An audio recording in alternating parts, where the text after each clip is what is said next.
السلام عليكم ورحمة الله وبركاته. الحمد لله رب العالمين والصلاة والسلام على أشرف المرسلين وعلى آله وصحبه أجمعين أما بعد. يا أيها الذين آمنوا اتقوا الله حق تقاته ولا تموتن إلا وأنتم مسلمون. يا أيها الناس اتقوا ربكم الذي خلقكم من نفس واحدة وخلق منها زوجها وبث منهما رجالا كثيرا ونساء واتقوا الله الذي تساءلون به والأرحام إن الله كان عليكم رقيبا. يا أيها الذين آمنوا اتقوا الله وقولوا قولا سديدا يصلح لكم أعمالكم ويغفر لكم ذنوبكم ومن يطع الله ورسوله فقد فاز فوزا عظيما. فإن أصدق الحديث كتاب الله وخير الهدي هدي محمد صلى الله عليه وسلم وشر الأمور محدثاتها وكل محدثة بدعة وكل بدعة ضلالة وكل ضلالة في النار. اللهم صل على محمد وعلى آل محمد كما صليت على إبراهيم وعلى آل إبراهيم إنك حميد مجيد. எல்லாம் வல்ல அல்லாஹ்வுடைய திருநாமம் போற்றி ஆரம்பம் செய்கின்றேன். சலாத்தும் சலாமும் இறை தூதர் இறுதி தூதர் முஹம்மது ரசூலுல்லாஹ் ஸல்லல்லாஹு அலைஹி வஸல்லம் அவர்கள் மீதும் அவருடைய வாழ்க்கை வழிமுறைகளை இந்த உலகத்திலே பின்பற்றி வாழ்ந்த உத்தம சஹாபாக்கள் தொடர்ந்தவர்கள் துயர்ந்தவர்கள் இன்ஷா அல்லாஹ் கியாமத்துடைய நாள் வருகின்ற வரைக்கும் தூய்மையான இஸ்லாத்திலே வாழ்ந்து தூய்மையோடு மரணிக்க வேண்டும் என்ற நல்ல உள்ளங்கள் கொண்ட ஆண்கள் பெண்கள் வாலிபர்கள் வயோதிபர்கள் குறிப்பாக என்னையும் உங்களையும் ஈண்டெடுத்த நேசத்துக்கும் பாசத்துக்கும் உரிய தாய் தந்தை எல்லோர்கள் மீதும் அல்லாஹ்வுடைய அருளும் அன்பும் பாவ மன்னிப்பும் என்றென்றும் உண்டாக வேண்டும் என்ற இனிய பிரார்த்தனையோடு ஆரம்பம் செய்கின்றேன்.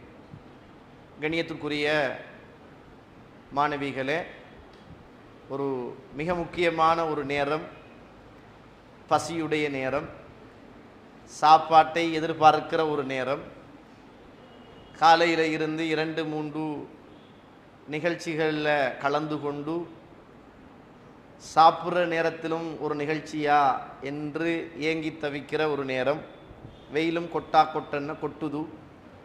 இருந்தாலும் இந்த நாள் மிக பெருமதியான ஒரு நாள், மிக பெருமதியான ஒரு நாள். அல்லாஹ் உங்களை அல்லாட மாளிகையில் கொண்டு வந்து வைத்து இன்றைய நாளில் உங்களுடைய செவி அறைகள் கேட்கிற முழுக்க எல்லாமே குர்ஆனும் சுன்னாவும் தான். இப்போ இந்த உலகத்தில் ஒரு மனிதனுடைய செவி அறைகள் சிறந்ததாக இருக்குமாக இருந்தால் அல்லாஹ்வுடைய தூதருடைய வார்த்தைகளை கேட்கிற காதுகள் தான் என்ன செய்யும், சிறந்ததாக இருக்கும். அந்த அடிப்படையிலே நீங்கள் என்ன செய்கிறீங்க, சிறப்பாக இருக்கிறீங்க. அடுத்தது, இந்த நேரம் ரொம்பவும் கஷ்டமான ஒரு நேரம் என்பதனால என்னையும் கஷ்டப்படுத்திடக்கூடாது. நான் உங்களோட ஒரு விருந்தாளி. உங்களோட வீட்டுக்கு ஒரு விருந்தாளி வந்தால் அவரை கண்ணியப்படுத்த வேண்டிய பொறுப்பு உங்களோட பொறுப்பு. எப்படி கண்ணியப்படுத்துறது? அவருக்கு தேவையானதை கொடுத்து, சாப்பாட்டை கொடுத்து, அவங்களோட உட்கார்ந்து பேசி, அவர்களோட மனசு பாதிக்கப்படாமல் எப்படி ஒரு விருந்தாளியை நீங்கள் வீட்டுக்கு வந்தால் உங்களோட ஒரு உறவு வந்தால் கவனிப்பீர்களோ அந்த அளவுக்கெல்லாம் என்னை கவனிக்க தேவையில்லை. என்ன பேசுகிறோம் என்பதை மட்டும் கவனித்து கொண்டால் போதுமானது. அதனால் உங்களோட வீட்டுக்கு வந்திருக்கிற ஒரு விருந்தாளியாக என்ன செய்யுங்க, பாருங்க. பார்க்குற நேரத்தில் என்ன செய்யும், நல்ல செய்திகளை அல்லாஹு தஆலா என்ன செய்வான், எனக்கும் உங்களுக்கும் தரப்போதுமானவன். குறுகிய நேரத்தில் என்ன செஞ்சிடுவேன், முடிச்சிட்டு உங்களோட வயிற்று பசியை சோதித்து பார்க்க என்ன செய்ய மாட்டேன், விரும்பவும் மாட்டேன். ரைட். அதாவது இன்றைக்கு எனக்கு தரப்பட்டிருக்கின்ற தலைப்பு மிக பிரதானமான மிக முக்கியமான ஒரு தலைப்பு. ஏன் இந்த தலைப்பு பேசணும் அப்படி என்று கேட்டால், இன்றைக்கு எங்கட சமூகமே மேற்கத்திய கலாச்சாரத்தை ஆசைப்படுகிற அளவுக்கு மாறிக்கொண்டிருக்கிற ஒரு காலத்தில் வாழ்ந்து கொண்டிருக்கிறோம். எந்த அளவுக்கு எங்கட சமூகம் உலகத்தில் வாழ்ந்து கொண்டிருக்கிறாங்க என்றால், ஒரு 60 வயது வந்த ஒரு ஆணுக்கும் பெண்ணுக்கும் இன்னும் சரியாக உது செய்து தொழத் தெரியாதவர்களும் இருக்கிறார்கள். 70 வயதானவருக்கு கூட ஒரு சுன்னத்தான தாடி வைக்க வேண்டும் என்ற ஒரு உணர்வில்லாத மனிதர்களும் இருக்கிறார்கள். 60 வயதான பெண்ணுக்கும் அல்லாஹ்வை எப்படி பயப்படணும் என்று சொல்லுகிற ஒரு எண்ணம் இல்லாத ஒரு வாழ்க்கை இந்த உலகத்தில் வாழ்கிறார்கள். காரணம் என்ன? யாராவது ஒருவர் இஸ்லாத்துக்கு வாரார் என்றால் இஸ்லாத்துக்கு வந்தது அவங்க இஸ்லாத்துக்கு வந்ததை பெருமதியாக நினைக்கிறாங்க. இஸ்லாத்தை பெருமதியா பார்க்க இல்லை. அவர் இஸ்லாத்துக்கு வந்துட்டாரு, அண்ணன் நடிகை இஸ்லாத்துக்கு வந்துட்டா, அண்ணன் அவர் இஸ்லாத்துக்கு வந்துட்டார் என்று இஸ்லாத்துக்கு வந்தவர் தான் கண்ணியமானவராக பார்க்கப்படுகிறாரே தவிர எது கண்ணியமானதோ அது கண்ணியமாக பார்க்கப்படுவது கிடையாது. எது கண்ணியம்? இஸ்லாம் தான் கண்ணியம். இஸ்லாத்தில் வந்ததால தான் கண்ணியம். உமர் ரலியல்லாஹு அன்ஹு பெரிய கண்ணியமான மனிதர் தான் அந்த காலத்தில். ஆனால் இஸ்லாத்தில் இல்லாத நேரம் அவருக்கு ஒரு கண்ணியத்தை இஸ்லாம் கொடுக்கல. இஸ்லாத்துக்கு வந்ததற்கு பிறகுதான் அல்லாஹ் தஆலா அவருக்கு என்ன செய்தான்? கண்ணியத்தை கொடுத்தான். ஹதீஜா அம்மா அந்த காலத்தில் ஒரு கண்ணியமான ஒரு பெண் தான். ஆனா அல்லாஹ் எப்ப அந்த பெண்ணை கண்ணியமாக்கினான் என்றால் இஸ்லாத்துக்கு வந்ததற்கு பிறகுதான் என்ன செய்தான்? அல்லாஹ் தஆலா கண்ணியமாக்கினான். நம்ம வாழ்ற இஸ்லாம் இந்த உலகத்துக்கு பொருத்தமில்லாதது போன்று சிலர் எண்ணுறாங்க.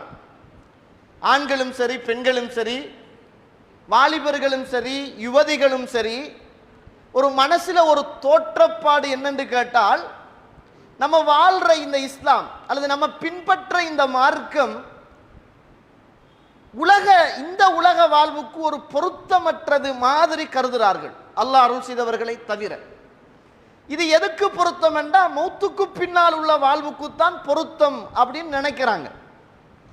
அப்படி நினைக்கிறதால தான் இஸ்லாமிய விழுமியங்கள், இஸ்லாமிய போதனைகள், இஸ்லாமிய கலாச்சாரங்கள், இஸ்லாமிய பண்பாடுகள் புறக்கணிக்கப்பட்டு மேற்கத்திய கலாச்சாரங்கள், மேற்கத்திய மோகங்கள், மேற்கத்திய சிந்தனைகள், தாக்கங்கள் இந்த உலகத்தில் வருவதற்கு காரணம் அதுதான். ஆனா இஸ்லாத்தை பொறுத்த மட்டும் இஸ்லாம் எவ்வளவு ஒரு ஃபிளெக்சிபிளான, ஒரு சிறந்த, ஒரு அறிவுபூர்வமான, உலகத்துக்கும் மறுமைக்கும் உன்னதமான வழிகாட்டுகிற ஒரு மார்க்கம் என்பதை படித்து கொண்டால் இதை விடவும் வேறு யாரும் இந்த உலகத்தில் இஸ்லாத்தை தவிர வேறு எதையும் நேசிக்க மாட்டார்கள். இப்படி ஒரு துஆவை, இப்படி ஒரு பிரார்த்தனைய எந்த மதத்திலாவது நீங்க கேள்விப்பட்டிருக்கிறீங்களா? ரப்பனா ஆத்தினா ஃபித் துன்யா ஹஸனத்தன் வஃபில் ஆখিরাতি ஹஸனத்தன் வகினா அஸாபன்னார். யா அல்லாஹ், இந்த உலகத்திலும் எனக்கு சிறந்த வாழ்க்கையை தா, மறுமையிலும் சிறந்த வாழ்க்கையை தா. சுருக்கம் அதுதானே. இந்த உலகத்திலும் சிறந்த வாழ்க்கையை தா, மறுமையிலும் சிறந்த வாழ்க்கையை தா. இப்படி ஒரு வார்த்தையை இந்த உலகத்தில் எந்த மதமும் சொன்னது கிடையாது. அதனாலதான் இன்றைக்கு இந்த உலகத்தில் இருக்கிற மேற்கத்திய மோகம் பிடித்தவர்கள் எல்லாம் அல்லாஹ் தஆலா இஸ்லாத்தை நாடுகிற போது அவங்க இருந்ததை நினைத்து மிக கவலைப்பட்டு அழுகிறாங்க, மிக வேதனைப்படுறாங்க. நம்ம இப்படி ஒரு வாழ்க்கை வாழ்ந்துட்டோமே அப்படி என்று. ஆனா இஸ்லாத்தில் இருக்கிற நாங்க எங்களுடைய இஸ்லாமிய கலாச்சாரம், எங்களுடைய இஸ்லாமிய பண்பாடு, பழக்க வழக்கங்கள் அது புறக்கணிக்கப்படுகிற போது ஒரு உணர்வு கூட இல்லாத, உணர்வுகள் அற்ற ஜடங்களாக இன்றைக்கு நிறைய பேர் வாழ்ந்து கொண்டிருக்கிறார்கள், அல்லாஹ் அருள் செய்தவர்களை தவிர. என்ன சொல்ல வருகிறேன் என்றால், மேற்கத்திய உலகத்தின் கலாச்சார தாக்கம் மிக தீவிரமாக இன்றைய இளைஞர் யுவதிகளுக்குள் ஊடுருவிக் கொண்டே இருக்கிறது. அது ஆண்களும் விதிவிலக்கு கிடையாது, பெண்களும் விதிவிலக்கு கிடையாது. இன்றைக்கு இருக்கிற கல்வி சூழல், இமாம் இப்னு கையிம் ரஹிமஹுல்லாஹ் அவர்கள் அடிக்கடி ஒரு துஆ கேட்பார்களாம். யா முஅல்லிம தாவூத அல்லிம்னி வயா முஃபஹிம சுலைமான ஃபஹிம்னி.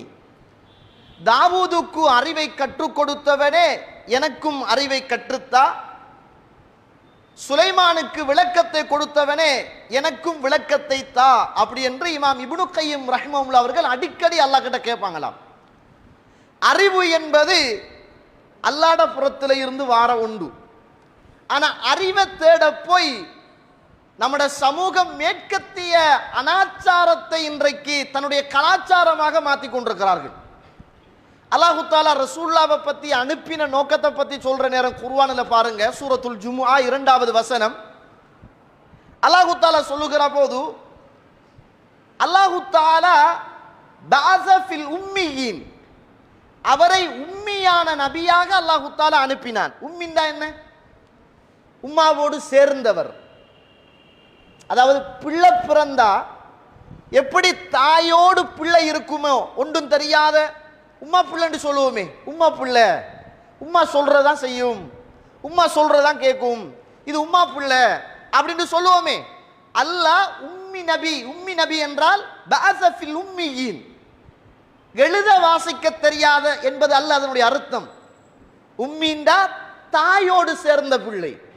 இந்த நூலை போல சேலை, தாயை போல பிள்ளைன்னு சொல்லுவோமே, அது மாதிரி உம்மி என்றால் அந்த தாயை போல, தாய் எப்படியோ அப்படித்தான் பிறந்த மாதிரி இருந்த ஒருவர் தான் உம்மி நபி. ஆனா ரசூலுல்லாஹ்வுக்கு அல்லாஹ் கொடுத்த சிறப்பு, ரசூலுல்லாஹ்வுக்கு அல்லாஹ் கொடுத்த சிறப்பு, இந்த உலகமும் சரி மறுமையும் சரி அவருடைய கைக்குள்ள அல்லாஹ் கொடுத்துட்டான். அவரை மதிக்காதவர் இந்த உலகத்தில் இல்லை என்று சொல்லுகிற அளவுக்கு, அவர் படிப்பறிவு இல்லாத ஒரு மனிதர் என்று பேச முடியாத அளவுக்கு அல்லாஹு தாலா உயர்த்திட்டான். ஆனா அல்லாஹ்வுடைய தூதருக்கு எழுத வாசிக்கத்தான் தெரியாது. ஆனா உலக விஷயங்கள், உலக விவகாரங்கள், சந்தர்ப்பத்துக்கு ஏற்ற முடிவெடுப்பது, அவ்வளவு யுத்தத்தையும் யாரு வழி நடத்தினது? ரசூலுல்லாஹ் தான் வழி நடத்தினாங்க. யுத்தத்தில் போராடினது யாரு? ரசூலுல்லாஹ் தான் போராடினாங்க. ஒரு யுத்தத்தை தயார் செய்தது யாரு? ரசூலுல்லாஹ் தான் தயார் செஞ்சாங்க. நான் சும்மா கேட்கிறேன், ஒரு சாதாரண மனிதனுக்கு ஒரு யுத்தத்தை தயார் செய்ய முடியுமா?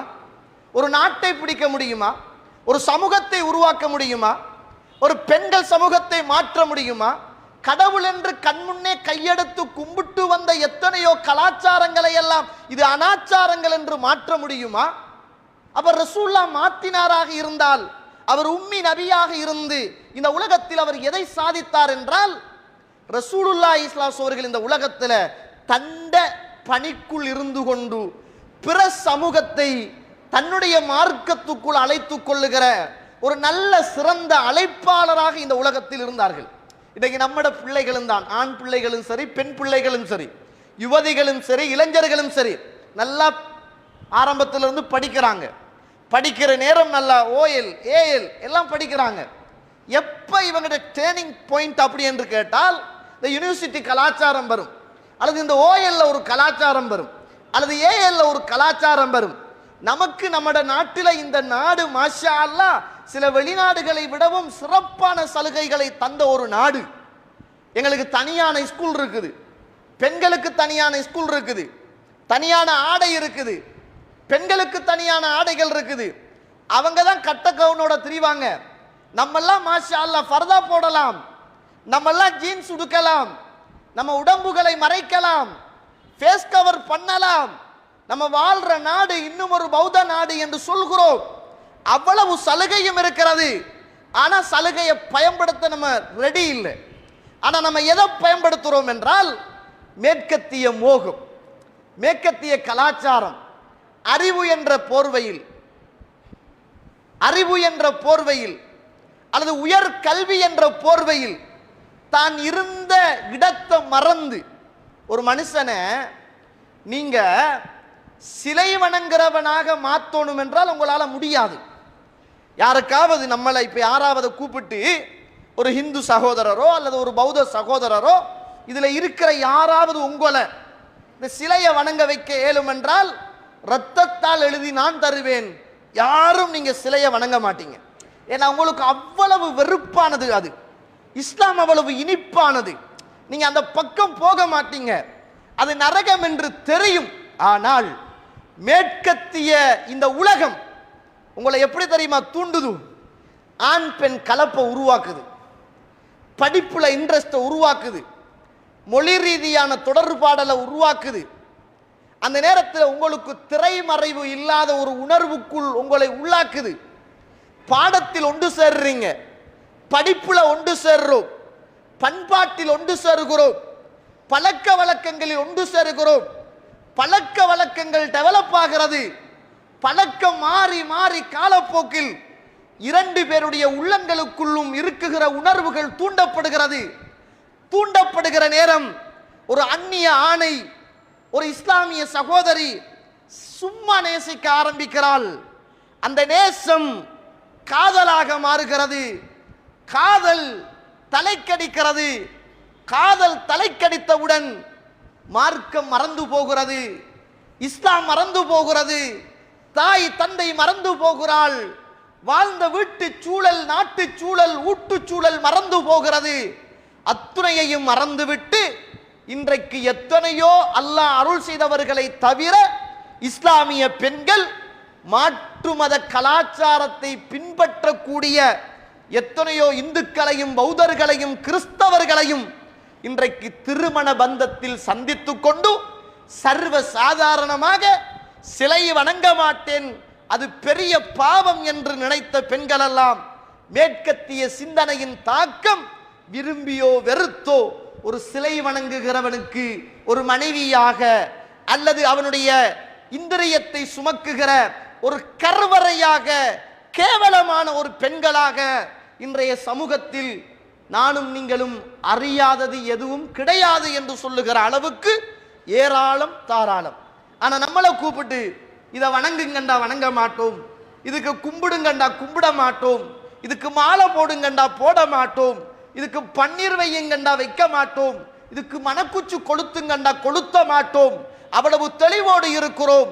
அது கூடாது என்று தெரியும், மறுமையை நாசமாக்கும் என்று தெரியும், என்னுடைய பரம்பரைக்கு அது உகந்தது அல்ல என்று புரிகிறது. ஆனால் மேற்கத்திய கலாச்சார தாக்கம் உங்களை சிலை வணங்கிகளாக மாற்ற வேண்டும் என்றால், இஸ்லாத்திலே இருந்து உங்களை ஓரமாக்க வேண்டும் என்றால், அவர்களுடைய திட்டம் உங்களை ஆண்பால் பெண்பால் என்ற வேறுபாடுகளுக்குள் அப்பால் கல்வி, சமத்துவம், சமாதானம், நீதி, நேர்மை என்ற ஒற்றுமை என்று சொல்லுகிற சிந்தனைக்குள் உங்களை கொண்டு வந்து உங்களுடைய சிந்தனைகளை எல்லாம் மழுங்கடிக்க செய்து நீங்கள் இருக்குகிற மார்க்கத்தை மறந்து, இருக்குகிற இடத்தை மறந்து, ஆடைகளை மறந்து, குர்ஆனையும் சுன்னாவையும் மறந்து அற்ப உலக வாழ்வுக்காக ஆசைப்பட்டதை அடைவதற்காக உசுரை கூட விடுவதற்கு உங்களை தூண்டுகிற இன்றைய மேற்கத்திய உலகத்தின் சிந்தனை தாக்கம் அல்லாஹ் அருள் செய்தவர்களை தவிர முஸ்லிம்கள் செறிவாக வாழுகின்ற, முஸ்லிம்கள் செறிவாக படிக்குகின்ற இடங்களில் இல்லாமல் இல்லை என்பது நான் சொல்லித்தான் நீங்கள் புரிந்து கொள்ள வேண்டும் என்ற தேவை இல்லை. என்னை விடவும் உங்களுக்கு நிறைய இதுல அனுபவமும் இதுல தகவலும் ஏராளம் தாராளம். தகவல் வறுமை இல்லாத அளவுக்கு உங்களுக்கு தாராளமாக இருக்கும் என்று நான் நினைக்கிறேன். இதுதான் மேற்கத்திய சிந்தனை. உங்களை கூப்பிடுறல்ல, வாங்கன்னு கூப்பிடுறல்ல, மாறுங்கன்னு சொல்றல்ல, உங்களை மாறுவதற்கான சிந்தனையை தூண்டுறது. அதுவும் சும்மா அதே நேரடியான சிந்தனை அல்ல. உங்களோட சிந்தனையை எவ்வளவு காலம் கெச் பண்ண முடியுமோ அவ்வளவு காலம் கெச் பண்ணி உங்களை எந்த வழிக்குள்ளால கெடுத்து மார்க்கத்தில் இருந்து துடைத்தறிந்து உங்களை வேறு ஒரு திசைக்கு கொண்டு போக முடியுமோ அந்த போராட்டத்தில் இன்று மேற்கத்திய உலகம் வெற்றியும் கண்டு கொண்டுதான் இருக்கிறது, அல்லாஹ் அருள் செய்தவர்களை தவிர. ஆமா இல்லையா? மனச்சாட்சியோடு பேசுங்கள். இதுல எத்தனையோ பேர் இன்ஷா அல்லாஹ் எதிர்வருகின்ற உயர்தர கல்வியை கற்பதற்காக காத்து கொண்டிருக்கிறீர்கள். ஓஎல் எழுதிவிட்டு நல்ல ரிசல்ட்ஸ் வர வேண்டும், ஏஎல் படிக்க வேண்டும் என்ற எதிர்பார்ப்போடு இருக்கிறீர்கள். அல்லாஹு தஆலா நல்ல சிறந்த பெறுபேறுகளை இறைவன் தர வேண்டும். அந்த பெறுபேறுகளின் ஊடாக நீங்கள் இருக்குகின்ற பெருமதியான மார்க்கத்தை மறந்துவிட்டு பயணிக்குகின்ற மேற்கத்திய கலாச்சார தாக்கத்தின் சிந்தனைகளுக்குள் அகப்பட்ட மாணவிகளாக நீங்கள் ஒரு காலமும் வந்துவிடக் கூடாது. அதனால அல்லாஹ் கிட்ட நீங்க கேட்கிற நேரம் ஒரு பிரார்த்தனையை மறக்காம கேளுங்க. யா அல்லாஹ், அறிவு என்பது என்னுடைய புறத்தில் இருந்த ஒன்றல்ல. வஅல்லம ஆதமல் அஸ்மாஅ குல்லஹா, ஆதி மனிதர் ஆதம் அலைஹிஸ்ஸலாத்தை அல்லாஹ் படைத்த போது அவருக்கு அல்லாஹு தஆலா கற்றுக் கொடுத்தது. வஅல்லம ஆதம அஸ்மாஅ குல்லஹா, அல்லாஹு தஆலா ஆதம் அலைஹிஸ்ஸலாத்துக்கு எல்லாத்துடைய அறிவையும் பேரையும் அல்லாஹு தஆலா கற்றுக் கொடுத்தான். யா முஅல்லிம தாவூத அல்லிம்னி வ யா முஃபஹிம சுலைமான ஃபஹிம்னி, தாவூதுக்கு அறிவை கற்றுக் கொடுத்த அல்லாவே எனக்கு அறிவை கற்றுத்தா, சுலைமானுக்கு விளக்கத்தை கொடுத்த அல்லாவே எனக்கு விளக்கத்தை தா. விளக்கமும் அறிவும் அது உன்னுடைய புறத்திலிருந்து வருகிறது என்பதை மறந்து விடாமல் இன்றைக்கே உங்களுடைய இருப்பை இஸ்லாத்தோடு இணைய வைப்பதற்காக படிப்பு வந்து பண்பாடுகள் வந்து இஸ்லாத்தை மாற்றாமல் இஸ்லாம் போய் அங்கிருக்கிற படிப்புகளையும் அங்கிருக்கிற பண்பாடுகளையும் வாழ்க்கை ஊடாக மாற்றுகின்ற நல்ல கலாச்சாரம் இஸ்லாத்தில் இருக்கிறது என்பதை மறந்துவிடக்கூடாது. இந்த அபாயா, நம்ம உடுக்கிற அபாயா இலங்கை திருநாட்டில் எவ்வளவு காலமாக அறிமுகமாக இருக்கும் சொல்லுங்க. இது உண்மையிலேயே இலங்கையுடைய கலாச்சார ஆடையாயுது இல்லை, இலங்கையுடைய கலாச்சார ஆடைகள் எல்லாம் கிடையாது. நான் சும்மா கேட்கிறேன், இன்றைக்கு இருக்கிற ஆடை கலாச்சாரம் யாரை போக்கஸ் பண்றாங்க? அபாயா என்பது நான் நினைக்கிறேன் ஒரு 20 வருஷத்துக்கு முன்னர், ஒரு 30 வருஷத்துக்கு முன்னர், 1990ஆம் ஆண்டு கால பகுதிக்கு முன்னர் இலங்கையிலிருந்து சென்று இந்த ஹஜ்ஜுக்காக போனவர்கள் இந்த மத்திய கிழக்கு நாடுகளிலே உள்ள இந்த அபாயாவுடைய வடிவத்தை கண்டு உடுத்து, அதுதான் அதன் பிறகு இந்த நாட்டிலே ஒரு அபாயா கலாச்சாரம் உருவாகிச்சு. அதுக்கு முதல் இந்த நாட்டில் இருந்த ஆடை கலாச்சாரம் என்பது எல்லாரும் சாரி தான் உடுத்தாங்க. நீங்க பாருங்க, நம்மளோட ஆடை கலாச்சாரத்தை ஒரு 3 வகையாக பிரிக்கலாம். ஆனா இந்த 3 வகைக்குள்ளையும் மேற்கத்திய சிந்தனை சிக்குண்டு தான் இருக்கிறது. ஒன்று, நம்ம அன்றாடம் நம்மளோட வீடுகளில் உடுக்கிற ஆடைகள். நம்ம அன்றைக்கு நம்மளோட வீடுகளில் உடுக்கிற ஆடை. நீங்க வீட்டில் இப்படியெல்லாம் இருக்க மாட்டீங்க, ஷோல் கட்டி இந்த ஹபாயா போட்டு இப்படியெல்லாம் நீங்க இருக்க மாட்டீங்க. என்ன செய்வீங்க? ஒன்று நைட்டியோட இருப்பீங்க, அல்லது ஹவுஸ் கோட்டோட இருப்பீங்க. அப்படியான ஒரு உடுப்போட என்ன செய்வீங்க? வீட்டில் நீங்க இருப்பீங்க. அடுத்தது திருமணத்துக்காக வேண்டி உடுக்குகிற ஆடைகள்.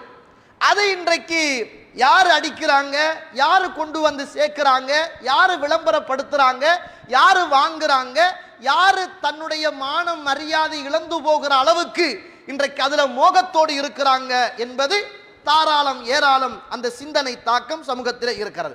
வெளியில் செல்லுகிற போது உடுக்குகிற உடுப்பு ஆடை கலாச்சாரம், மரண வீடு அல்லது மஸ்ஜித் அல்லது மதரசா, அதுக்கு வார நேரம் உடுக்குகிற ஆடை கலாச்சாரம். இப்படி 4 கட்டங்கள்ல என்ன செய்யலாம்? நம்முடைய சமூகத்தில் இந்த ஆடை கலாச்சாரத்தை நாங்க பிரிச்சு பார்க்கலாம். வீடுகளில் இருக்கிற போது டொப் அப்படின்னு சொல்லுவீங்க, அது ஃபியா டொப்னு சொல்லுவாங்க கொஞ்சம் பேர். அப்படியே மேலால அப்படியே உடம்புக்கு சேப்பா வந்து இடுப்படியை வந்து விரிஞ்சிருக்கும், அதுக்கு என்னமோ ஒரு பேரை சொல்லுவீங்க. இன்னும் ஒன்று டொப்புண்டு உடுப்பீங்க, அது 2 வகையா இருக்கும். ஒன்று முடங்கால் வரைக்கும் வெட்டுப்பட்டு இருக்கும், அது ஒரு அளவு பரவாயில்ல, மான மரியாதையோடு போகலாம். பார்த்தா மேற்கத்திய சிந்தனை, எங்கட பொம்பளைகள் எல்லாம் கட்டக்கவுனோட நடக்கிறாங்க, முஸ்லிம்கள் எல்லாம் கட்டக்கவுன் விளங்காத மாதிரி ஆடைகளை கண்ணியமாக உடுக்குறாங்க, ஒரு ஃபேஷனை உருவாக்கணும். அதுக்கு முடங்கால் இருக்கிற வெட்ட தூக்கி இடுப்பு வரைக்கும் வச்சுட்டான். போக்குள்ள ஒன்று முன்னால போகுது, அடுத்தது பின்னால வருகுது. அந்த முடிஞ்சு ஃபித்னா ஏறி தொலைஞ்சி நாசமாகி இளைஞர்கள் தொலைந்து இன்றைக்கு பாவங்கள் அதிகரித்து இன்றைக்கு வீதிகளில் நடக்க முடியாத அளவுக்கு, அன்னார்ந்து பார்க்க முடியாத அளவுக்கு அசிங்கங்கள் தலைவிரித்து ஆடுகிற மேற்கத்திய கலாச்சாரம் முஸ்லிம்களுக்குள் சர்வ சாதாரணமாக ஊடுருவி போய் இருக்கிறது என்பதை நானும் நீங்களும் மறந்துவிடக்கூடாது. இறைவன் சொல்லுகிற போது லிபாசு தக்குவா என்று சொல்கிறான். ஆடை என்பதை இறைவன் சொல்லவில்லை, ஆடையில் இறைவன் தக்குவாவை சொல்லுகிறான். தக்குவா என்பது இஸ்லாம், தக்குவா என்பது ஈமான், தக்குவா என்பது தொழுகை, தக்குவா என்பது நோன்பு, தக்குவா என்பது மறுமை, தக்குவா என்பது கபரு, தக்குவா என்பது சுவர்க்கம். இந்த சுவர்க்கத்தையும் மறுமையையும் இஸ்லாத்தையும் ஈமானையும் இணைப்பதற்கு தக்குவா எப்படி இருக்கிறதோ அதே போன்று ஒரு பெண்ணுடைய ஆடையை இறைவன் சொல்லுகிற போது லிபாசு தக்குவா, இறையச்சம் உள்ள ஆடை என்று சொல்கிறான். ஆடையிலும் இறையச்சம் இருக்க வேண்டும். ஆள் பாதி ஆடை பாதி என்று சொல்வார்கள்.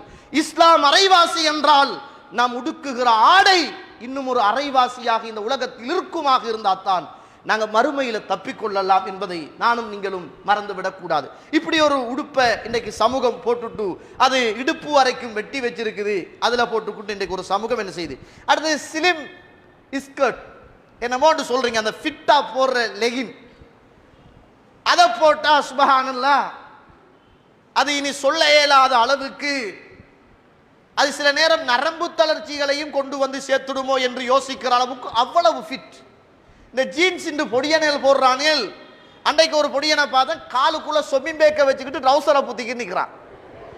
காலில் சொபிம்பேக்க கட்டிக்கிட்டு என்னடான்னு கேட்டா கால் சின்னது போகுது இல்லை, சொபிம்பேக்க வச்சா லேசா போகுது. நான் சொன்னா தேங்காய் பூசிட்டு தேங்காய் பூசிட்டு அல்லது ஒயில் அல்லது ஏதாவது கிறிஸ், அந்த அளவுக்கு தான் இன்னைக்கு பெண்களும் இருக்கிறாங்க ஆண்களும் இருக்கிறாங்க. கொஞ்சம் லூஸா இருந்தா நம்ம லூஸ் ஆயிடுற மாதிரி நினைக்கிறாங்க, லூஸா இருந்தா மற்றவன் லூஸ் ஆயிடுறான். இவ்வளவு பிரச்சனை இருக்குது. சமூகத்திட்ட ஆடை யார் உருவாக்கினது, எங்கிருந்து வந்தது, யாரை இலக்கு வைக்கிறார்கள், எதனோடு பயணிக்கிறோம்.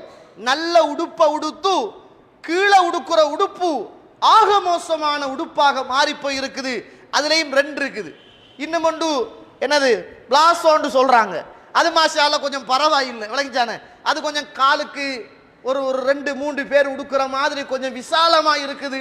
நடந்து போன ஒரு காத்து ராகத்தான் நல்ல அடிப்படையில் உடம்புடைய பரமன் வெளியில் விளங்காத அடிப்படையில் அல்ஹம்துலில்லாஹ் நல்ல ஒரு சிறந்த ஒரு ஆடையாக இருக்கிறது, கொஞ்சம் விசாலமா இருக்கிறது, அது பிரச்சனை அல்ல. ஆனா சிலாக்கள் உடுக்குற இந்த லெகின்களை பார்த்தால் சுபஹானல்லாஹ் உடுத்தும் உடுக்காம போகிற அந்த நரகவாதிகள் என்று இறை தூதர் சொன்ன பெண்களோ என்று எண்ண தோன்றுகிற அளவுக்கு ஆடை கலாச்சாரம் மாறி போய் இருக்கிறது. ரசூலுல்லாஹ் சொன்னாங்களே, சின்ஃபானி மின் அஹ்லின் நார், 2 சாரார் நரகவாதிகள், லம் அரஹுமா அவர்களை நான் காணவே இல்லை, வனிசாஉன் காசியாத்துன் முமீலாத்துன் மாயிலாத்துன் ரூஸஹுன்ன கஸ்னிமத்தில் புஹ்தில் மாயிலா. அதிலே ஒரு கூட்டம் பெண்கள் கூட்டம் ஆடை அணிந்த நிர்வாணிகள் பிற ஆடவரின் பக்கம் சாய்ந்து போவார்கள், பிற ஆடவர்களை சாய்ந்து எடுப்பார்கள். அவர்களுடைய தலைகளுடைய முடிகளெல்லாம் ஒட்டகத்துடைய திமில்கள் போன்று உயர்த்தி கட்டப்பட்டிருக்கும். அவர்கள் சுவர்க்கத்துடைய வாசனையை கூட நுகர மாட்டார்கள். சுவர்க்கத்துடைய வாசனையோ ஒரு மனிதன் மறுமையில் நடந்து போக போக அந்த சுவர்க்கத்தின் வாசம் வீசிக்கொண்டே இருக்கும். அப்படிப்பட்ட அந்த சுவர்க்கத்தின் வாசத்தை கூட இப்படிப்பட்ட கேவலமான பெண்கள் சமூகம் ஆடை அணிந்த நிர்வாணிகளும் பிறர் ஆடவரின் பக்கம் சாய்ந்து போகிறவர்களும் பிறர் ஆடவரை தன் பக்கம் சாய்ந்து இழுப்பவர்களும் நரகவாதிகள் என்று இறை தூதர் ஸல்லல்லாஹு அலைஹி வஸல்லம் அவர்கள் ஒப்படை செய்தவர்கள் இன்றைக்கு சர்வ சாதாரணமாக திருமண வீடுகளில் அல்லது ஏதாவது ஒரு ஃபங்க்ஷனில் அல்லது பெருநாள் காலங்களில் முடிகளை உயர்த்தி கட்டிக்கொண்டு வீதிகளில் நடக்கிற போது அந்தரங்கமாக அணிய வேண்டிய அசிங்கங்களை எல்லாம் வெளியில் காட்டிக்கொண்டு பிரசங்கட்ட நரகத்துக்கு தன்னுடைய உடம்பை அழைத்து செல்லுகிற மிக மோசமான ஒரு கலாச்சார தாக்கம், மேற்கத்திய தாக்கம் இன்றைக்கு இஸ்லாமிய சகோதரிகளுடைய சிந்தனைகளுக்குள் அது வந்து சிக்குண்டு தவித்துக் கொண்டிருக்கிறார்கள் என்பதை நானும் நீங்களும் மறந்துவிடக்கூடாது. அல்லாஹ் அருள் செய்தவர்களை தவிர வெளியில் வருகிற போது அபாயாக்களை உடுத்துக் கொள்கிறார்கள். சாலிஹான தாய் தந்தையோடு இந்த உலகத்தில் வளருகிறார்கள். படிப்புடைய நேரத்திலும் பக்குவமாக வளர்ந்து கொள்கிறார்கள். திருமணம் என்று வருகிற போது அன்றுதான் அடுத்த சாவுமணி அவர்களை நோக்கி வீச ஆரம்பிக்கிறது. நல்லா இருந்த பிள்ளைகள் எல்லாம் திருமணத்துக்காக வாங்குகிற ஆடை கலாச்சாரம் லெஹங்கா. இன்றைக்கு நிறைய பேர் உடுக்கிறது லெஹங்கா தானே, அது பேரு எனக்கு சரியா தெரியாது, பேர்ல எழுத்துல ஏதாவது இருந்தா லெஹங்காவோ என்னமோ உடுக்குறாங்க. அது என்னன்னு பார்த்தா மணி கட்டி, அது பாரம், சரியான பாரம். அவ்வளவு மணியையும் கட்டி வச்சிருக்குது. எதுல மணியை கட்டி வச்சிருக்கிறான்னா நெட்டு துணியில, பட்டு துணி அல்லது நெட்டு துணி. அந்த மணி விழுந்தா அவ்வளவுதான். சிலது பார்க்க இயலாது ஓப்பன், சிலது கைக்கு நெட்டு, அந்த மொஸ்கோட் மாதிரி இருக்குது, நெலும்பு கடிக்காம போடுறதுக்கு. பொண்ணுக்கு போடுற உடுப்பா அது? அல்லாஹு அக்பர். நல்லா உடுத்த பிள்ளை, நல்லா தாய் தந்தைக்கு பிறந்து வளர்ந்து மார்க்கத்தை கற்ற பிள்ளை.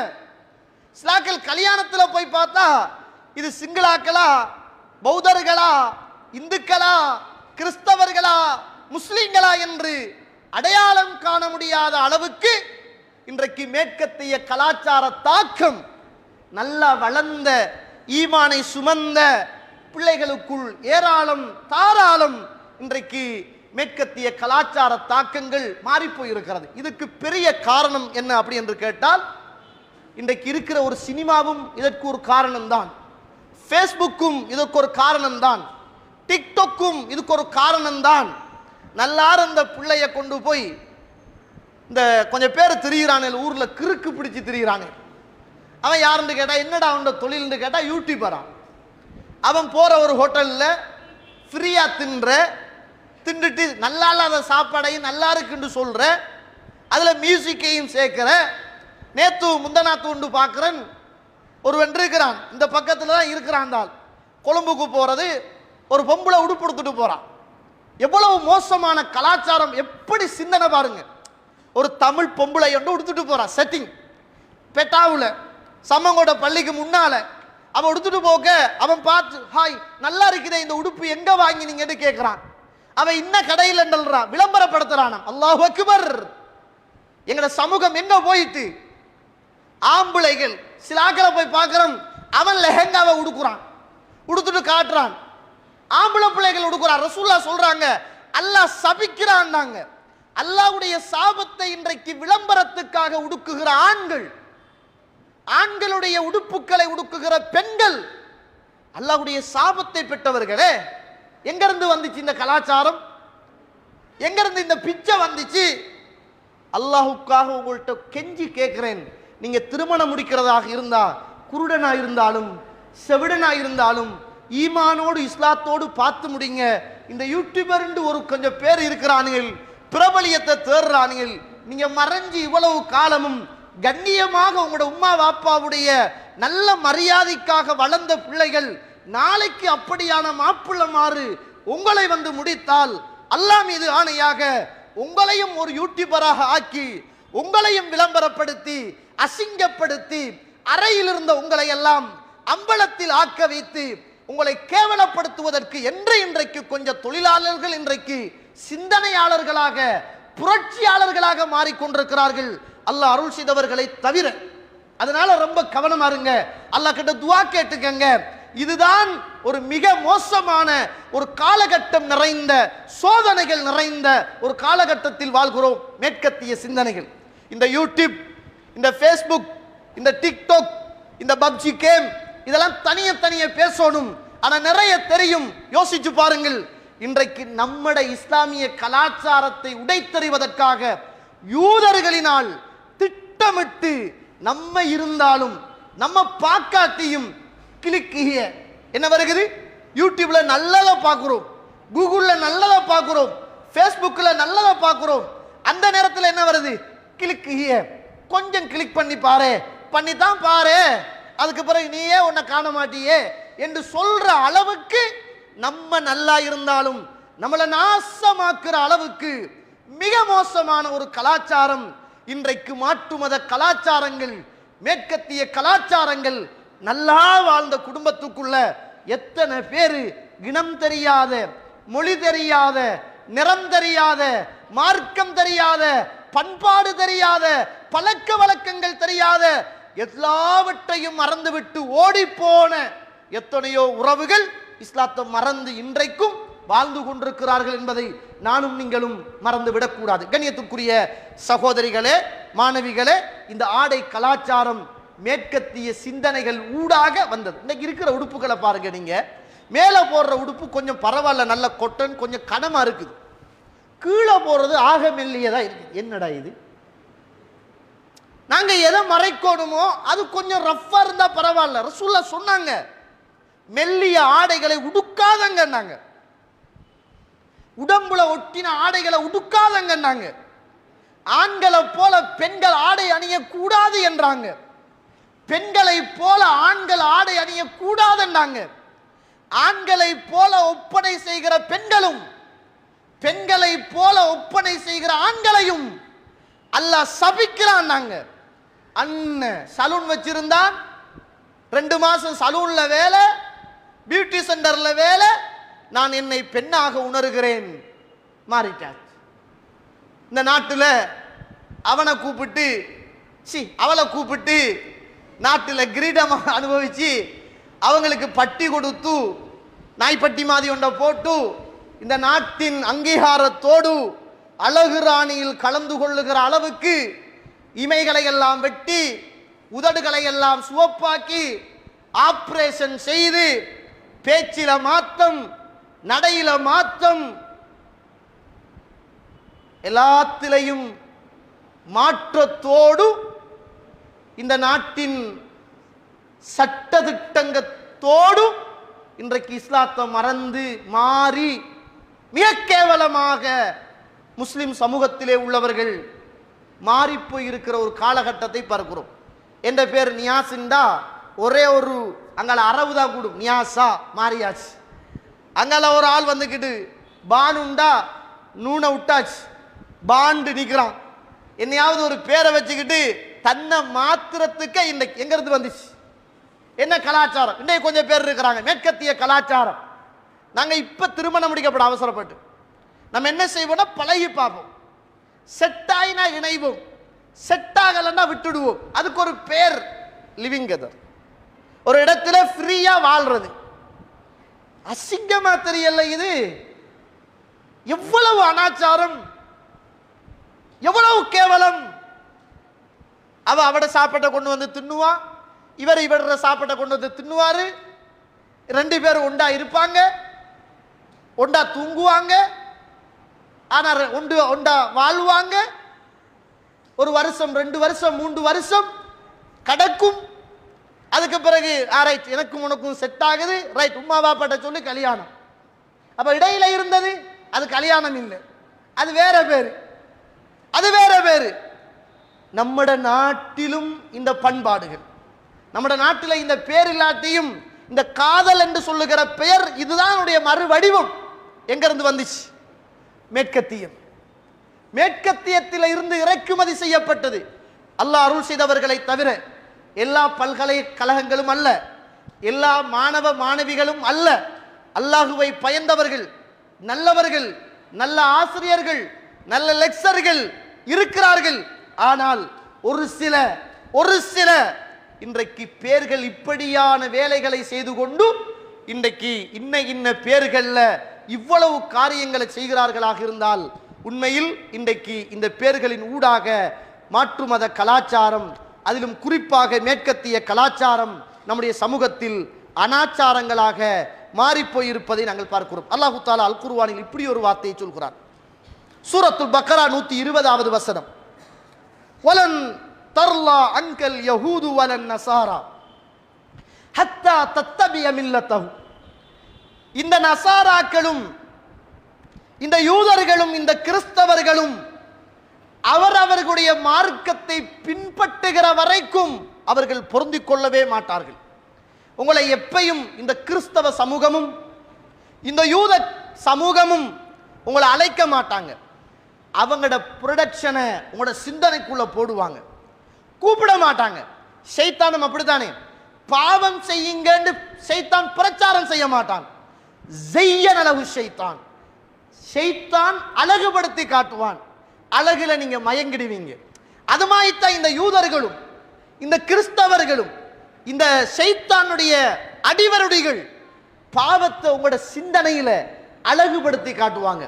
ஓ, கல்யாணம் முடிச்சிட்டு கஷ்டப்படுறதை விட கல்யாணம் முடிக்கிறதுக்கு முதல் 2 வருஷம் வாழ்ந்து பார்ப்போமே, ஒட்டினா சேருவோம், இல்லண்டா வெட்டி நிற்போம், பிரச்சனை இல்லை. எத்தனையோ வாழ்க்கைகள் இப்படித்தான் எங்கள சமூகத்தில் மாறிக்கொண்டு போயிருக்கிறது. ஒவ்வொரு நாளும் தொழுகையில கேட்கிறது, இஹ்தின ஸிராத்தல் முஸ்தகீம், நேரான பாதையை காட்டுவாயாக என்று கேட்டு முடிஞ்சு அங்கால போறது யூதர்களுடைய கிறிஸ்தவர்களுடைய கலாச்சாரத்தை நானும் நீங்களும் இன்றைக்கு சர்வ சாதாரணமாக ரசூலுல்லாஹ் சொன்ன செய்தியை பாருங்க. புகாரியில் 5885வது செய்தி. நான் சும்மா கேட்கிறேன், இந்த அல்லாட தூதருடைய இந்த சாபத்தை பெற்றவர்கள் எப்படி நல்லவங்களாக வாழலாம், எப்படி வளரலாம்? நீங்க கேட்கலாம், அப்படி இருக்கிறவன் தானே உலகத்தில் நல்லா இருக்கிறானே. வட்டி கொடுக்குறவன் தான் நல்லா இருக்கிறான், லீசிங் கொடுக்குறவன் தான் நல்லா இருக்கிறான், பிரான்ஸ்ல வைக்கல் ஓடுறவன் தான் நல்லா இருக்கிறான், நல்ல உடுப்பு உடுக்காதவங்க தான் நல்லா இருக்கிறாங்க. நல்லா இருப்பாங்க, ஆனா காலம் போகும்.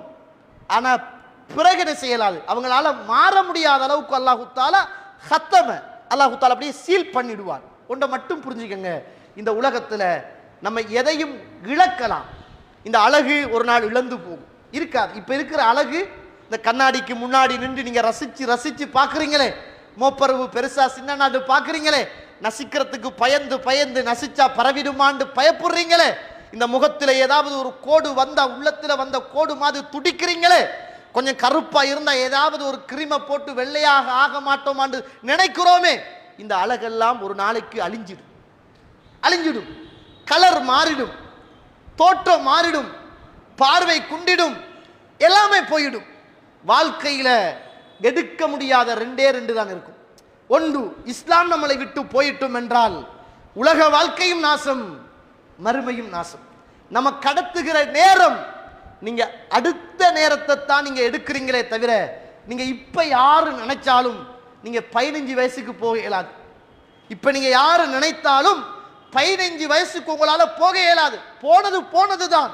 இப்போ உங்களுக்கு 16, 17, 18, 19 கூடிக்கிட்டே போகும்.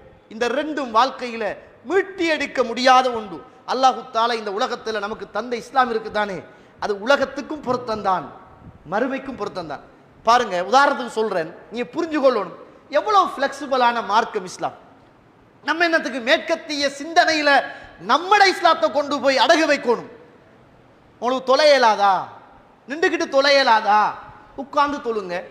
நீங்க நின்றுட்டு தான் தொழணும், கட்டளை போடலையம்மா, உட்கார்ந்து தொழுங்கம்மா. உங்களுக்கு உட்கார இயலாதா, படுத்துட்டு தொழுங்கம்மா. படுத்துட்டு தான் தொலை இயலாதா, எப்படி முடியுமோ அப்படி தொழுங்க. நீங்க பயணத்தில் இருக்கிறீங்களா, 5 நேரமும் தொலை தேவையில்லம்மா.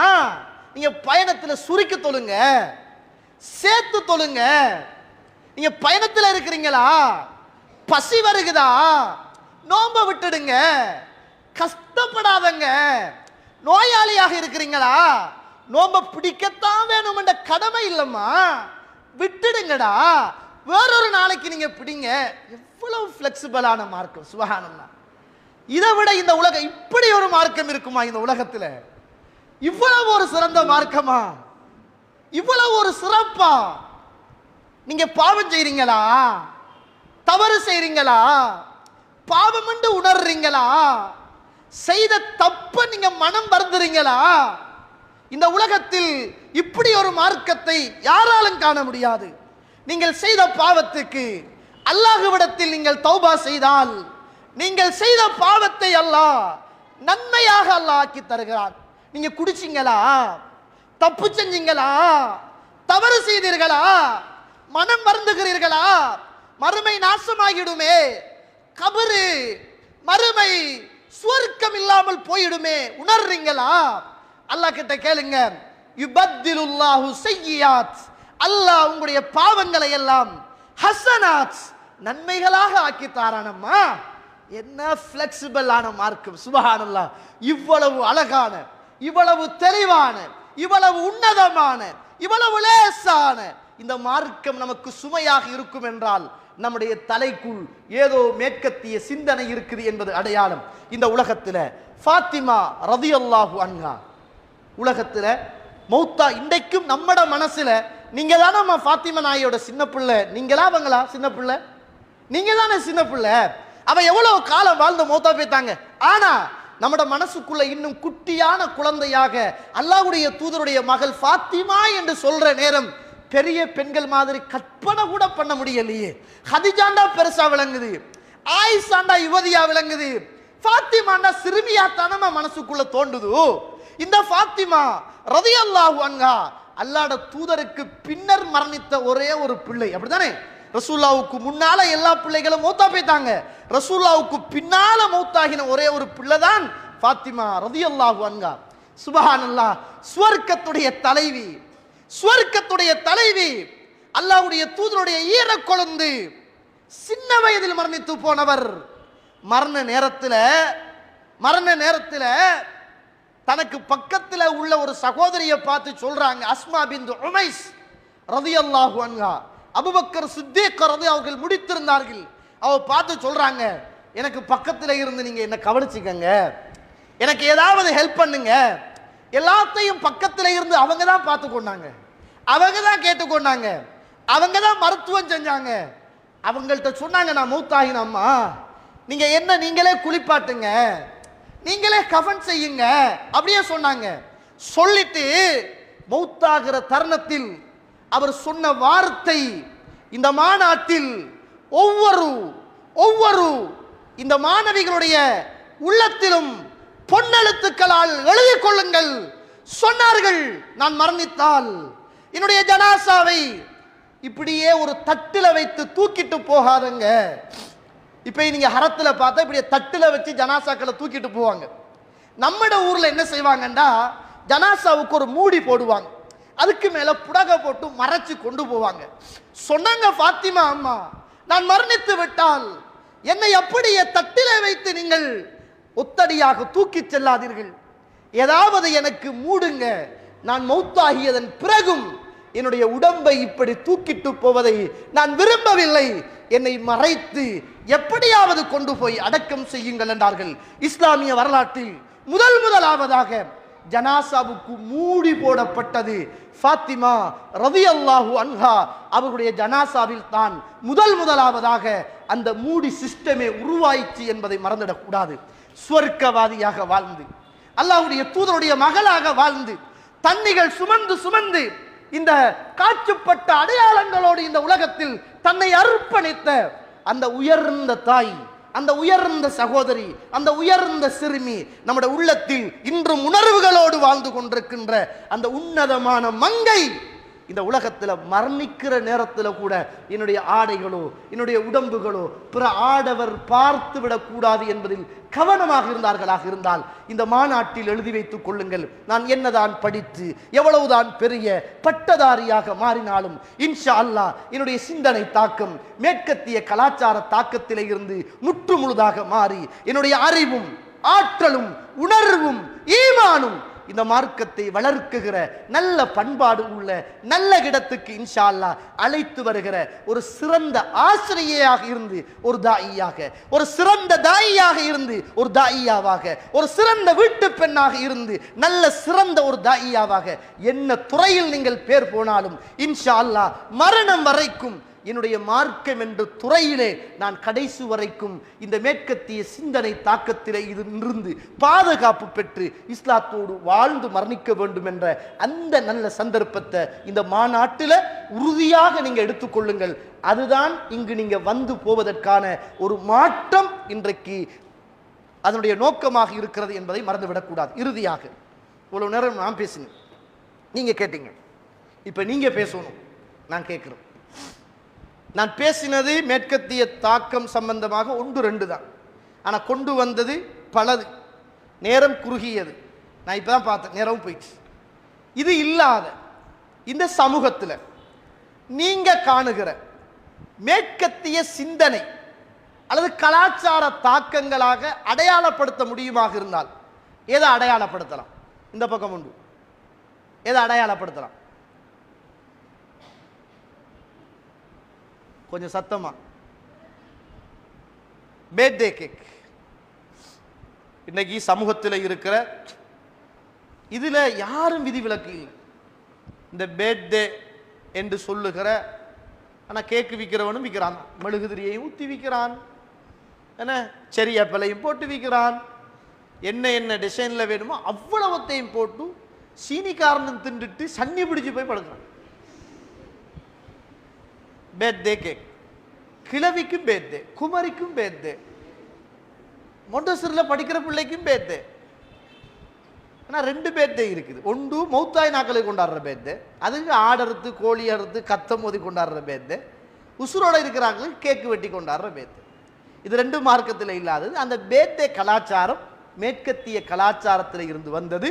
இன்றைக்கு சர்வ சாதாரணமாக ஒரு பிள்ளை இல்லாமல் எத்தனை பேர் துடிக்கிறாங்க தெரியுமா? எவ்வளோ கஷ்டப்படுறாங்க தெரியுமா? கொழும்புகளில் பல ரூமுகளில் மிச்ச நாள் கஷ்டப்பட்டு மருத்துவம் செஞ்சு பல வருஷமாக குழந்தை இல்லைன்னு வந்து அல்லாஹ்கிட்ட சுஜூதுல இருந்து கேட்டு கேட்டு கேட்டு 6 வருஷம் 10 வருஷத்துக்கு பிறகு கொண்டு அல்லாஹ் கொடுத்த குழந்தையை கொண்டு வந்து ஒரு வருஷத்தில் அல்லாஹ்வை மறந்து அதுக்கு பேர்தே கொண்டாடுகின்ற சமூகம் நம்முடைய சமூகத்தில் தாராளம் ஏராளம். இந்த சிந்தனை தாக்கம் இது தனியாக பேச வேண்டிய ஒன்று. ஏதாவது அந்நிய கலாச்சார தாக்கம், மேற்கத்திய கலாச்சார தாக்கம். யாராவது ஒரு ஆள் சொன்னா இது இந்த ஜனாசா தொழுகை மாதிரி ஒரு சமூகம் சொல்லிட்டு முண்டா அந்த சமூகம் தப்பிடும். அப்படி இல்லாட்டி எல்லாரும் மாட்டிக்கொள்ளணும், ஒன்றொண்டா சொல்ல வேண்டி வரும். இப்போ அங்காளந்து ஒரு ஆள் சொன்னாங்க, அந்த அந்த அந்த சபையே முடிஞ்சிச்சு.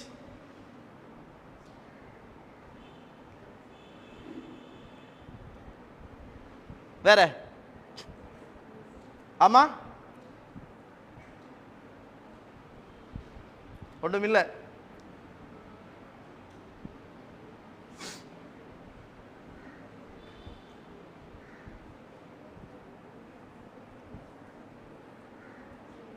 இதுக்குள்ள அப்ப இந்த பேர்தேயும் இந்த ஃபேஸ்புக்கும் யூடியூப்பும் கூகுளும் உடுப்பும் இதுதான் ஆயிக்குது மேற்கத்திய கலாச்சாரம், வேற ஒண்ணுமே இல்லையா?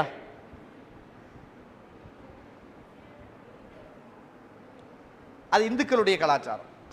சீதன தாக்கம் அது இந்துக்கள்கிட்ட இருந்து வந்த கலாச்சாரம். நான் நிறைய இந்த ஆடை கலாச்சாரத்தில் கொண்டு வந்த இந்துக்கள்கிட்ட இருந்து எப்படி வந்துச்சு? இந்த சல்வார் இந்துக்கள்கிட்ட இருந்து வந்தது, சாரி இந்துக்களுடைய கலாச்சாரம். ஆனால் கூடாண்டு சொல்லலை, நல்லா உடம்பு மறையிற மாதிரி உடுக்கிறது அல்ஹம்துலில்லாஹ் முடிச்சு, அதை சொல்ல இல்லை. சரியா? அதை சொல்ல இல்லை. அது இல்லாம அரை குறையாக இருந்து நடக்கிறத சொல்றேன். ரைட். வேற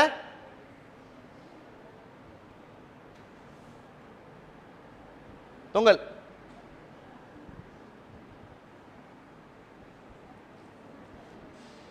ஆளு கொண்டு சொல்லுவோமே. இதுல இன்றைக்கு நல்லா இருந்து கெட்டு போகிற ஒரு இடம்தான் திருமணம். இந்த திருமணத்தில் முழுக்க முழுக்க மேற்கத்திய கலாச்சாரம். ஒரு பொண்ணை உடுப்பாட்டுறது, எங்கட தாத்தாவை உடுப்பாட்ட 50,000 ரூபா கொடுத்த, நீங்க 50,000மா, நாங்க 2.5 லட்சம் கொடுத்த. ஒரு நாளைக்கு இருக்கிற கிரீமை போட்டு கருப்பை வெள்ளையாக்கி வெள்ளையை சுவப்பாக்குறதுக்கு எங்கட சமூகத்திட்ட மாப்பிள்ள ஹெலிகாப்டர்ல போறாராம் ஹோலுக்கு. முஸ்லிமா இருந்த பிள்ளை கல்யாணத்தில் மார்க்கத்தை காணல, நல்ல மானமரியாதையோடு தலைய மறைத்திருந்த பிள்ளை திருமணத்தில் சோழ காணல, முந்தானி போட்டு யாருக்கும் முன்னிலையில வந்து உட்காராத பிள்ளை திருமணத்தில் முந்தானி இல்லாம எல்லாருக்கும் முன்னால வந்து உட்கார்ந்த பிள்ளை. எங்க சமூகத்தில் நெட்டு உடுப்பே உடுக்க இயலாது என்று அடம் பிடித்த பிள்ளை நெட்டு உடுப்புத்தான் உடுப்பேன் என்று இந்த கிறிஸ்தவர்களையும் யூதர்களையும் போல நான் பொன்னாக ஒரு நாளைக்கு மாறணும் என்று தன்னம் தனியாக போராடின புள்ள.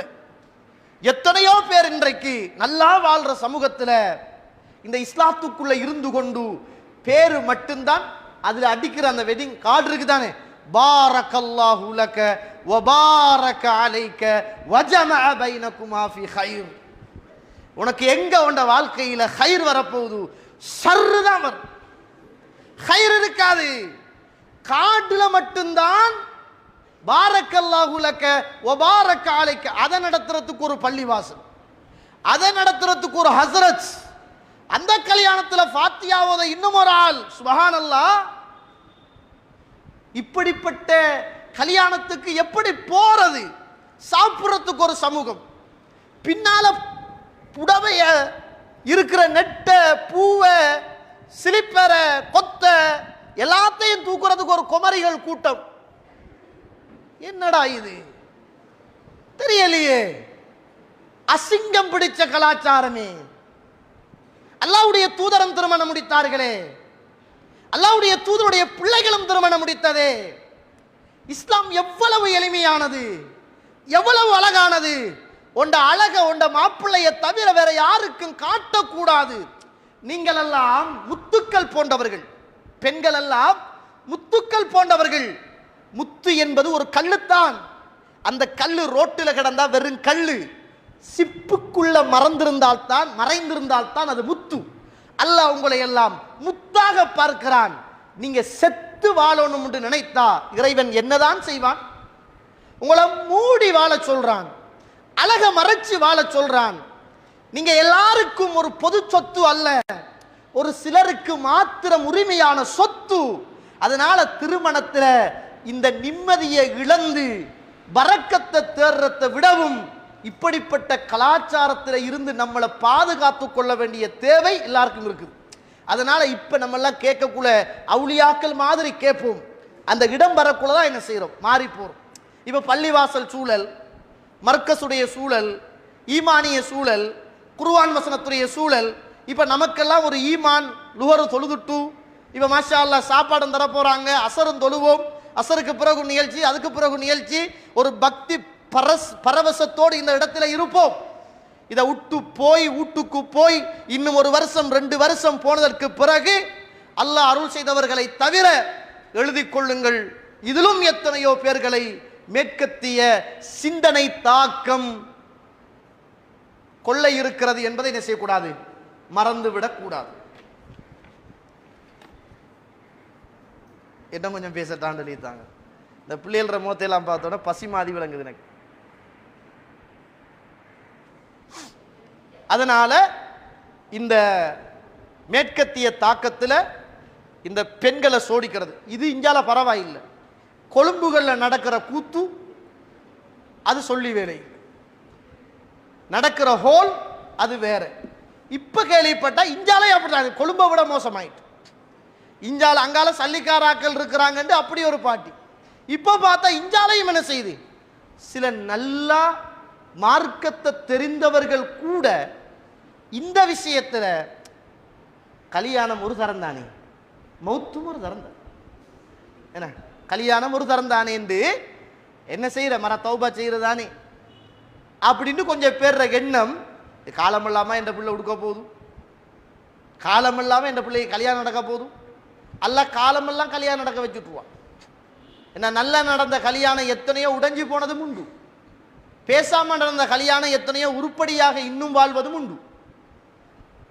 அப்ப நம்ம ஒன்று ஆரம்பிக்கிற நேரம் பரக்கத்தாக ஆரம்பிக்கணும். முசிபத்தை என்ன செய்யக்கூடாது, ஆரம்பிச்சிட்ட கூடாது. முசிபத்தை ஆரம்பிச்சு போட்டு பரக்கத்தை தேடினால் வாழ்க்கையில பரக்கத்து இருக்காது. பரக்கத்தை ஆரம்பிச்சு போட்டு பரக்கத்தை தேடினால் வாழ்க்கை என்ன செய்யும், பரக்கத்தாக இருக்கும். அல்லாஹு தாலா அப்படித்தான் இந்த உலகத்துல பெண்களுக்கு உதாரணம் சொல்லக்குள்ள பாருங்க. அல்லாஹு தாலா யார சொல்றான், பெண்களுக்கு உதாரணம், மூமினானவர்களுக்கு அல்லாஹ் உதாரணமாக சொல்றான். சூரத்து தஹரீம்ல அல்லாஹ் சொல்றான், யார மனைவியே, ஃபிரௌனுடைய மனைவி. காபிர்களுக்கு உதாரணமா அல்லாஹ் சொல்றான் லூத் அலைஹிஸ்ஸலாத்துடைய மனைவி. ஃபிரௌனுடைய மனைவி இந்த உலகத்துல என்ன இல்லை, அவருக்கு எல்லாமே இருந்துச்சு, எல்லாமே இருந்துச்சு. மாப்பிள்ளையும் சரியான இறக்கம், ஃபிரௌன் சரியான இறக்கம். எந்த அளவுக்கு தெரியுமா, தனக்கு எதிராக ஒரு பிள்ளை பிறக்குது என்று தெரிஞ்சும் எல்லா பிள்ளைகளையும் கொண்டு விட்டு அப்படியே நைல் நதி பக்கம் வார நேரம் மூசா அலைஹிஸ்ஸலாம் அப்படியே அந்த பெட்டியில வாராரு. ஃபிரௌனுடைய மனைவி ஒரு வார்த்தை தான் சொன்னான், இதை எடுத்து நம்ம வளர்க்கலாமேண்டா. அவன் சிந்தனை அவ உள்ள இரக்கம் மாறிட்டு தூக்கிட்டான். யாருக்காக வேண்டி அரண்மனை மூடப்பட்டதோ அந்த பிள்ளைக்காக வேண்டி அரண்மனை திறக்கப்படுகிறது. யார ஆட்சி போகும் என்று நினைத்து கொண்டான பிள்ளைகளை அவனுடைய அரண்மனைக்குள் அல்லாஹ் தஆலா அந்த பிள்ளையை கொண்டு வந்தான். அவ்வளவு இரக்கம் யாரோட, மனைவியோட. அதனாலதான் இந்த உலகத்தில் அவ அல்லாஹ் கிட்ட கேட்டதெல்லாம் இந்த உலக மோகம். தங்கம் இல்லையா அவக்கு, வெள்ளி இல்லையா, மாப்பிள்ளையோட இரக்கம் இல்லையா? அவ்வளவு இரக்கமான மாப்பிள்ளையை யாரும் மறப்பாங்க? எல்லாம் இருந்து, வீடு வாசல் சொத்து சுகம், கதை சொல்ல ஆக்கள், கூட்டி போக ஆக்கள் எல்லாம் இருந்துச்சு. உலகமே ஒரு சுவர்க்கம். அமெரிக்காவுடைய ஜனாதிபதி எப்படி இருப்பான்? அமெரிக்கா ஜனாதிபதி என்றால் அமெரிக்கா ஜனாதிபதியுடைய மனைவி எப்படி இருப்பான்? அவங்க குடிக்கிற அந்த வாட்டர் கூட செக் பண்ணி தான் கொடுப்பாங்க. அவன் சாப்பிட்ற சாப்பாட்டை ஃபர்ஸ்ட்டுக்கு டாக்டர்ஸ்மார் வந்து டெஸ்ட் பண்ணுவாங்க. ஓகே சாப்பிடுங்கன்னு சொன்னா தான் சாப்பிடலாம். அவ்வளவு செக்யூரிட்டி நிறைந்த வாழ்க்கை ஒரு நாட்டுடைய ஜனாதிபதி. ஒரு ஊருடைய ஒரு சமூகத்துடைய கடவுள் என்றா கடவுளுடைய மனைவி எப்படி இருப்பா? அவ்வளவத்தையும் இழந்துக்கிட்டு அல்லாஹ் கிட்ட கேட்டது, யா அல்லாஹ் பைத்தம் ஃபில் ஜன்னா, எனக்கு சுவர்க்கத்துல ஒரு வீடு, எனக்கு ஒன்று வேணாம். என் மாப்பிள்ளை சொத்து சுகம் வீடு வாசல் தோட்டம் துறவு அரண்மனை அது இது எதுவும் வேணாம். யா அல்லாஹ் பைத்தம் ஃபில் ஜன்னா, எனக்கு சுவர்க்கத்துல ஒரு வீடு வேண்டும். அல்லாஹ் அவருக்கு சுவர்க்கத்திலையும் ஒரு வீட்டை கொடுத்து அல்லாஹ் இந்த உலகத்தில் உள்ள அத்துணை பேருக்கும் அல்லாஹு தாலா முன்னுதாரணமாக என்ன செஞ்சான், ஆக்கிவிட்டான். இந்த உலகத்தில் அல்லாஹ் ரப்புல் ஆலமீன் ஃபிர்அவுனுடைய மனைவியை உயர்த்தியும் லூத் அலைஹிஸ்ஸலாத்துடைய மனைவியை இம்ராத்து நூஹ் அலைஹிஸ்ஸலாத்துடைய மனைவியை அல்லாஹு தாலா தாழ்த்தியும் சொல்றான். இதுல இருந்து என்ன படிப்பினை பெறுறீங்க? இதுல ரெண்டு விஷயம் இருக்குது. நூஹ் அலைஹிஸ்ஸலாம் இந்த உலகத்தில் திருமணம் முடித்து ஒரு பிள்ளையும் பெற்றாங்க. இப்ராஹிம் அலைஹிஸ்ஸலாம் திருமணம் முடித்து ஒரு பிள்ளையும் பெற்றாங்க. இப்ராஹிம் அலைஹிஸ்ஸலாம் திருமணம் முடித்து பெத்த பிள்ளைய அல்லாஹ் வழித்தோன்றலில் இருந்து நபியாக ஆக்கினான். யாரு? இஸ்மாயில் அலைஹிஸ்ஸலாம். நூஹ் அலைஹிஸ்ஸலாத்துடைய பிள்ளைய அல்லாஹ் தஆலா உலகத்திலே என்ன செஞ்சான்? நரகவாதின்றான். காரணம் நூஹ் அலைஹிஸ்ஸலாத்துடைய மனைவி கிட்ட உலக சிந்தனை எல்லாம் இருந்துச்சு, மார்க்கம் இருக்கல. மார்க்கம் இல்லாதால தனக்கு பிறந்த பிள்ளைய நரகவாதியா வளர்த்துட்டான். உண்ட வாப்பா சொல்றத நம்பாத, உண்ட வாப்பா கூப்பிட்டா போகாத, உண்ட வாப்பாட பேச்ச கேட்காத, உண்ட வாப்பா சொல்றத வணங்காத. யாருக்கு சொல்லி வளர்க்கிறான்? நூஹ் அலைஹிஸ்ஸலாத்துடைய மகனுக்கு சொல்லி வளர்க்கிறான். நூஹ் அலைஹிஸ்ஸலாம் கப்பல் கட்டுறாரு, அறிவோட கட்டல, அல்லாஹ்ட கட்டளையோட கட்டினாரு. அறிவோட கட்டியிருந்தா எங்க கட்டிருக்கணும்? கடல்ல கொண்டு கட்டிருக்கணும். அவர் கட்டினது எங்க? கரையில கட்டினாரு. அல்லாஹ் அப்படித்தாங்க. அல்லாஹ்ட விஷயத்துல கேட்கப்படாது. நம்ம என்ன கடல்ல கப்பல் கட்ட வேண்டியால் கரையில கட்டுறாரு. அல்லாஹ் கட்ட சொன்னா கட்டுறாரு. இப்ப பிள்ளையும் வளருது, சமூகத்துடைய கொடுமையும் கூடுது, மக்களுடைய இறை நிராகரிப்பும் அதிகமாகுது. நூஹ் அலைஹிஸ்ஸலாம் துஆ கேட்டாங்க. மழை பொழியுது, கீழே தண்ணி, மேலாலையும் தண்ணி, வெள்ளம் பெருக்கெடுக்குது. தரையில கட்டின கப்பல் இப்ப கடல் மாதிரி மிதக்க ஆரம்பிக்குது. இஸ்லாத்தை ஏற்ற எல்லாரையும் ஜோடி ஜோடியாக ஏத்தினாங்க. மகனை பார்த்தா மகன் நிக்கிறான், இருக்க மானா, டேய் வாடா வாப்பா ஏறிக்கொள்ளு, அழிக்கப்பட போறாங்கடா எல்லாரும். அவன் சொன்னா இன்னாருக்குது மலை, அதுல ஏறி எந்த உசுரை காப்பாத்த ஏலும், நீங்க போங்க. வாப்பா மனசு கேட்கல, ஏறு மகன் இருந்தாங்க. ஏறல்ல. அல்லாஹ் கிட்ட சொன்னாரு, யா அல்லாஹ் என் மகன், யா அல்லாஹ் என் குடும்பம், யா அல்லாஹ் லைஸ மின் அஹ்லிக், அவனோட குடும்பமே கிடையாது, அழிக்கப்பட்டு நாசமாகி நரகவாதியாக நூஹ் அலைஹிஸ்ஸலாத்துடைய மகன் போனான். காரணம் ஒரு பெண், நூஹ் அலைஹிஸ்ஸலாத்துடைய மனைவி. ஈமான் இல்ல, மற்ற எல்லாமே இருந்துச்சு. ஆனா பிள்ளைய கூட ஒரு சுவர்க்கவாதியாக வளர்த்து கொள்ள முடியாத அளவுக்கு ஒரு துர்ப்பாக்கிய சாலியாக இந்த உலகத்தில் ஒரு பெண்ணுடைய ஈனச் செயல் காரணமாகி போனது. பிறந்த பிள்ளையை கூட உலகத்திலேயே நரகவாதியாக மாற்றிவிட்டு போனது. அங்கால இப்ராஹிம் அலைஹிஸ்ஸலாம், நூஹ் அலைஹிஸ்ஸலாம் பிள்ளையோட கூட தான் இருந்தார், அம்மாவோட கூட தான் இருந்தாங்க. அல்லாஹ்ட கட்டளை வரல, பிரிஞ்சு வாழுங்கன்னு சொல்லி அப்ப வரல. கூட இருந்தும் ஒரு தாயிடத்தில் ஈமான் இல்லாத தால ஒரு பிள்ளைய சரியா வளர்த்தெடுக்க முடியாத ஒரு துர்ப்பாக்கிய நிலைமை.